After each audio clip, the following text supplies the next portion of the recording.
The transport docked, and nobody came out to meet it. A metal corridor connected it to Station Veritha's intake platform, and the 5 exchange candidates walked through single file. 4 of them filled the corridor side to side. Nora Valen did not. She was last in line. 1 bag. She had not spoken in 18 hours, which the Bulhari cadet 2 seats ahead of her had read as shyness or stupidity. He hadn't asked which. The intake platform was wide and cold and white. 3 consortium officers stood at a desk with scanning equipment. On a raised walkway above them, a few senior staff watched the arrivals come in. The kind of watching that happens when you've done the same thing so many times it doesn't register as watching anymore. One of them was Commander Draft. Bulhari, like most of the senior combat staff. 7 feet of dense gray muscle, arms like load-bearing columns, a jaw that looked like it had been shaped by someone who didn't believe in curves. He stood with his hands behind his back and watched the candidates the way you watch a process you already know the outcome of. The first 4 went through fast. Numbers on the display. Strength output. Bone density. Reflex scores pulled from prior records. Notes made. Everything ran smooth. Then Nora stepped to the line. The scanner ran. There was a pause. One of the officers tapped the display. The pause lasted 2 more seconds, which on an intake platform is the kind of thing people notice. He looked at his colleague. His colleague leaned over. The system had no model for human physiology. It had the numbers. They were accurate enough, but it had nowhere to file them. Human bone density didn't meet the combat-relevant threshold by consortium standards. Muscle mass output sat below every bracket the program recognized. The reflex data came back flagged inconclusive because the variance patterns didn't match any known species. The officer cleared his throat. He entered a manual override and placed Nora in Combat Tier 4. Bottom bracket, the one used for cadets being considered for administrative reassignment. Up on the walkway, Drav said something to the officer beside him. His voice was low, but the platform wasn't loud. The officer made a sound that landed somewhere between a laugh and an agreement. Nora didn't look up. She picked up her bag and followed the guide beacon toward the residential block. Her armor allocation was standard issue, which meant it was sized for a Selene. It fit her like a tent. The quartermaster spent 12 minutes on the chest plate and quit on the leg guards. Replacement set in 4 days, he said. She said that was fine. Her rack was in a corridor with 2 Bulhari cadets and 1 Selene. The Bulhari pair watched her the way large animals watch something that has come into the wrong space. Not hostile about it. Just sure. By the time she got to the mess hall that evening, the comment Drav had made on the walkway had already traveled the station the way things travel through closed spaces. She didn't know the exact words. Didn't need to. She could read a room well enough to get the shape of it. She took a tray, found a table near the far wall, and ate. 8 minutes later, a Selene cadet sat across from her. Young, a little taller than her, flat, wide features common to his species. He set his tray down with the look of someone who had made a decision they weren't fully confident in yet. His name was Oru. He didn't say anything for almost a full minute. He ate. She ate. The mess hall went on around them. Then, you are the human. Yes, Nora said. They are saying things. I know. Does it concern you? She actually thought about it. That surprised him. Most people answered that kind of question before it finished landing. She chewed, swallowed, looked at him straight. Not really, she said. He nodded. Something in his posture settled. A small decision made. Which instructors run the morning drills? She asked. He blinked. You want to know the instructors? Yes. You just arrived. I know. He looked at her for another moment. Then he told her. 3 names, brief notes on each, which one ran the earliest start. She listened without cutting in. 1 follow-up question, about the outer track and whether it was open before the standard wake cycle. He thought so, he said, but nobody used it that early. She said that was fine. They finished. The mess hall was loud. At the big center table, the Bulhari cadets were still going. One of them laughed at something. Nora didn't look over. She returned her tray and went back to her rack. Somewhere above them, Station Verith turned in slow orbit. The intake record sat filed. Tier 4, 1 human female, no combat history the system could place, no physical profile the program had a bracket for. Everything was in order. Drills started at the 6th hour. The training floor sat 2 levels below the residential block, wide, gray, high ceilings, impact-rated walls, equipment built for bodies considerably larger than Nora's. She'd been there since the 4th. Not training. Moving. She ran the outer corridor in the low atmosphere section, which she'd requested access to, and the station officer had approved without thinking much about it. That corridor ran calibrated for cargo handling, not people. Thinner air. The kind that made most cadets feel heavy after 10 minutes. Nora ran 40 minutes and came back steady. By the time the rest of the cadets arrived, she was warmed up and standing near the back wall with her refitted chest plate and nothing in particular on her face. The first week was conditioning. Lifting rotations, resistance runs, impact tests. All scaled to Bulhari baselines, which meant the minimum weight on most rigs was heavier than what Nora would max out at. Nobody adjusted anything for her. She used what she could reach and improvised the rest from the secondary rack. The Bulhari cadets found that worth mentioning. She didn't find them worth answering. What she was actually doing on that floor wasn't what it looked like. She wasn't struggling. She was reading. Every drill was information. She watched how the Bulhari cadets shifted weight during a lateral turn, where their balance sat in the half-second before a push, how long a Selene cadet's reactions took from a full stop. She filed it the way she'd been trained, not as a process, just as a habit, continuously, without effort. She was always half a second early to the right spot. Nobody noticed. They weren't watching for that. Day 4, one of the instructors ran a movement pattern drill. Cones in sequence, target pattern changing at intervals. Coordination and spatial awareness. Nothing to do with strength. Nora finished it 12 seconds faster than the next cadet and didn't look like she'd pushed. The instructor checked his timer. Looked at her. Checked the timer again. He didn't say anything. Moved the drill on. Day 5, Cadet Bren decided to make a point. Bren was Drav's best. Not just big. Dense. The way some Bulhari were. Like the weight of him went deeper than the surface. He'd been watching Nora the same way most of the Bulhari cadets watched her. Patient amusement. He waited until the break, when the floor was loose and instructors weren't watching closely. He walked over while she was adjusting a resistance band and said, loud enough to carry, that she should think about requesting a transfer to the support track. Less embarrassing for everyone. She kept adjusting the band. Nothing. He said it again, different words, same point. She moved to the next station. Nothing. He followed. The third thing he said wasn't about the support track. It was about humans in general, the specific reasons they had no business in a combat program. He kept his voice flat. He wasn't angry. He said it the way you state something you consider settled. Nora stopped. She turned, looked at him, set the band down, walked to the practice mat in the middle of the floor and stood on it. Bren looked at the mat, looked at the cadets watching, stepped on, because what else do you do? No instructor stopped it. No rules announced. Everyone on the floor knew what it was, and everyone on the floor was watching. He outweighed her by roughly 4 times. He'd been sparring since he could walk. He gave her a moment to settle herself, because he wasn't cruel. 11 seconds later he was on the floor. He didn't fully understand what had happened. He remembered her moving left, remembered his arm going somewhere it wasn't supposed to go, remembered the floor coming up. His shoulder would hurt for 3 days. The room went quiet. Nora stepped off the mat, picked up the resistance band from where she'd left it, and went back to work. Nobody spoke for almost a full minute. Oro had been near the wall the whole time with a small personal device in his hand. He'd started recording the moment she stepped onto the mat. He watched it back without moving, his face very still. That evening Tova got a message from a cadet she didn't know. Just the footage, no text. She watched it once, put the device down, looked out her narrow window at the dark shape of Veritha's outer ring. Then she smiled. First time in several weeks. She didn't try to explain it to herself. She just knew the feeling, the particular sensation of something you've been waiting a long time for finally deciding to show up. Footage moves fast through a closed station. By the second morning after the sparring match, most of the cadets on the residential block had seen it at least once, and the ones who hadn't had heard about it. The reactions split fast and stayed split.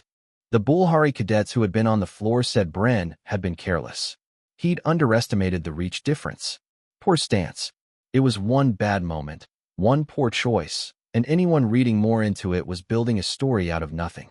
A few of them rewatched it specifically to find the mistake. They found one. That helped. Other cadets were quieter about it. The Selene group passed it around without much comment. One second year from a species or didn't know the name of watched it 4 times, put his device away, and never mentioned it. Oru told Nora the next morning, out on the corridor track.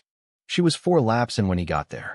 He'd seen her leave the residential block at the same time 2 mornings in a row and decided to try it. He stepped into the corridor and felt the air right away, thinner than normal, carrying a faint industrial smell from the cargo systems nearby. His lungs said no immediately. He ran anyway, made it 1 lap and 3/4 before he had to slow. She came around and dropped to his pace without making it into anything. He told her about the footage, the reactions, the Bulhari explanation. He kept it flat, like he was reading her a report, not asking for a response. She nodded. "What do you think?" she asked. "I watched it many times," he said, still catching his breath. "Bren didn't make a mistake. You put him in the wrong position." She didn't answer that. She ran. "Commander Drav has the footage," he said. "I know. He hasn't changed your tier." "I know." They went quiet for a stretch. The lights out here were set for cargo movement, dimmer than the main sections. Their footsteps were the only sound. "Why do you run here?" he asked. "The air," she said. "It's worse air." "For you," she said. Not unkind, just accurate.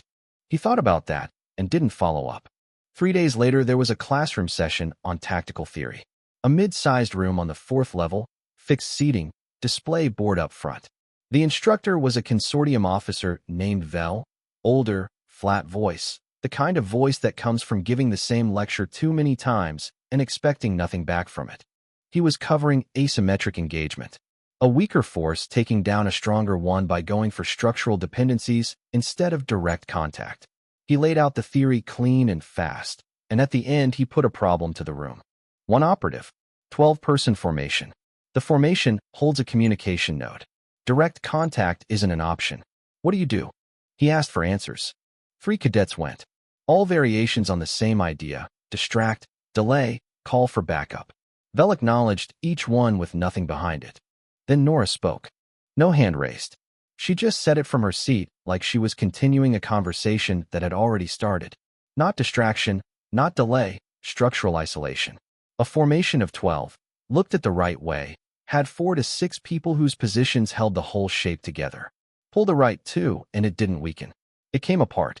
She named which 2, in what order, and described the roughly 4 seconds available before the remaining 10 could reorganize. The room went quiet when she finished. Vel stood at the board, looked at her. He didn't write it down. He didn't say it was right or wrong. He moved to the next section, faster than usual, like he needed to be somewhere else for a moment. Aura was 2 rows back. He watched Vel's face and recognized the expression. He'd seen it on Bren's face the morning after the match. The look of someone who walked into a moment expecting to be the sharpest person in it and found out they weren't. That evening, Vel described the session to Drav. Factual, no editorializing, which was how Vel operated. He said the human cadet had given a tactically complete answer that none of the other cadets had come close to. Drav sat with it. He'd watched the sparring footage 6 times. Each time he'd found an explanation. Technically, the explanations held. But anything that needs that much work to dismiss is probably telling you something. He opened the evaluation scheduling system, set an assessment for the following week, filed it under standard tier review. Unremarkable label, nothing to look at twice. He closed the system, pulled up the footage one more time. On the schedule it was listed as a standard tier review. Nothing about it stood out. Tier 4 assessments ran regularly. Nobody paid attention to them. That was how Drav had filed it. That was what it looked like. What it actually was a decision he'd made quietly over 3 days and hadn't written down. The elite demonstration squad was 5 of his best, not instructors, not mid-level combat officers, but the people who ran live demonstrations for consortium officials and advanced simulations for senior cadets. They had never been assigned to a Tier 4 review. They were never supposed to be. Drav put them in Station 3 without marking the reason. His intention wasn't cruelty. He told himself that clearly. He wanted correction. She would hit Station 3, hit people she couldn't move through the way she'd moved through Bren, and she would understand where her ceiling was. That was useful. Better to know it early. He watched from the observation room behind a one-way panel. She checked in at the desk, moved to Station 1, ran the assessment, passed it clean. No drama. Station 2, same. Efficient, quiet, steady pace. She paused 12 seconds outside Station 3. Drav noted the pause. From where he stood, he couldn't read it. What the pause was, on her way past the observation room, Nora had caught the faint vibration signature of the climate control unit running inside, different from the empty rooms on either side. She'd also caught 4 pairs of boots visible in the gap under the door, spread in the stance pattern of people standing ready rather than sitting and waiting. She counted them without stopping. She pushed the door open and walked in. Wide room. Obstacle markers on the floor. The 5 squad members at the far end in a suppression and contain formation, standard for multi-target simulations, designed to leave the subject no good angles. It worked by assuming the subject came at the formation straight. Nora didn't come at it straight. She stood just inside the door for 4 seconds. The squad read it as hesitation. It wasn't. She was reading weight distribution, the gap between the second and third positions on the left flank, and the angle of the ceiling marker lights, which told her where the recorded evaluation space was centered, which told her where the squad's anchor point had to be. Then she moved left. Not at them. Parallel to the wall, toward the far corner. The formation had to decide in real time. The squad leader pulled the left flank in to cut off the corner. That opened a gap between the second and fourth positions on the right. She was already heading for it. The leader called a redirect. 2 members rotated. 9 seconds. The room was too tight to pivot all 5 without someone stepping into another person's line. In those 9 seconds, she went through the gap, drove her elbow into the third squad member's collarbone at an angle that folded him sideways, used the fall to redirect herself, and reached the second member from behind before the rotation finished. By the time the 4th member called a halt, 3 were on the floor. The room stopped. Nora stood in the middle of it and waited, breathing steady. In the observation room, Drav hadn't moved in 40 seconds. The officer beside him had gone still. Drav wasn't watching Nora. He was watching the squad members get up, reading their faces, reading the way their bodies moved, which told him something about what had just happened to people he'd trained himself. A voice came from the back corner. She moved through the gap before they made it. He turned. Admiral Sarek was near the far wall. Small, even by non-Bulhari standards. Narrow shoulders, gray-streaked hair, a face that gave nothing. Data pad in one hand, not looking at it. Drav hadn't known she was in the building. Admiral. She didn't answer that. She was watching through the panel, watching Nora wait in the middle of the room while the squad got themselves sorted. She predicted it, Sarek said again. Same flat tone. Not impressed, not excited. Just certain. Moved before the gap existed. Drav said nothing. She looked at him for a moment. Then back at the room. File the report accurately, she said. She tucked the data pad under her arm. All of it. She left through the back corridor. Drav stood at the panel for 2 more minutes. On the other side of the glass, Nora was still standing in the middle of Station 3, waiting for someone to formally close the evaluation. Nobody had told her it was done. For 2 days after the evaluation, Station Verith ran exactly the way it always had. Drills at the 6th hour. Meals on schedule. Cadets moving through the corridors the same as any other week. On the surface, nothing had changed. It was a specific kind of quiet. The kind that settles into a place when something has shifted, but no one has figured out what to call it yet. The Bulhari cadets in Nora's corridor stopped making comments. They didn't avoid her either. They moved around her the way people move around something they're still working out. Drav filed his evaluation report on the second morning. He wrote it the way Sarek had told him to. No softening of the squad's performance. No added context to make the result easier to read. He described what happened in Station 3 in the order it happened. Her movement, the formation's response, the speed of contact, who went down and when. He named the squad members. He submitted it, closed the file, and didn't talk about it to anyone. That afternoon, Bryn found Oru in the secondary equipment bay, running a resistance calibration. Bryn stood in the doorway for a moment before walking in and sitting on a bench. What is she? Bryn said. It wasn't quite a question. It was what a thought looks like when someone has been carrying it too long. Oru kept working. Human, he said. I know she's human. That's the answer. Oru put the calibration tool down and looked at him. You asked what she is. She's human. That's what you saw. Bryn sat with that. He'd replayed his own match with her more times than he wanted to count. He remembered the mat, the approach, the way things had rearranged themselves without any point he could identify as the turning point. He wasn't angry about it. Wasn't embarrassed the way he expected to be. He just couldn't get the shape of it to hold still long enough to understand. Are they all like her? He asked. Or thought about it honestly. I don't know. Some of them might be. Maybe more than we've assumed. Bryn nodded, stood up, left without anything else. The next morning Nora got a transfer notice. No meeting, no explanation attached. Her name had moved from Combat Tier 4 to the Advanced track, the program's highest active cadet placement. It came through the standard scheduling system the same way any administrative update did. Nothing to indicate what had triggered it. She read it, put her device down, and went to drills. The Advanced track shared the large training floor with the elite cadet cohort. When Nora walked in and took the last rack in the row, the one against the wall, slightly apart, the room paused. 3 seconds, maybe.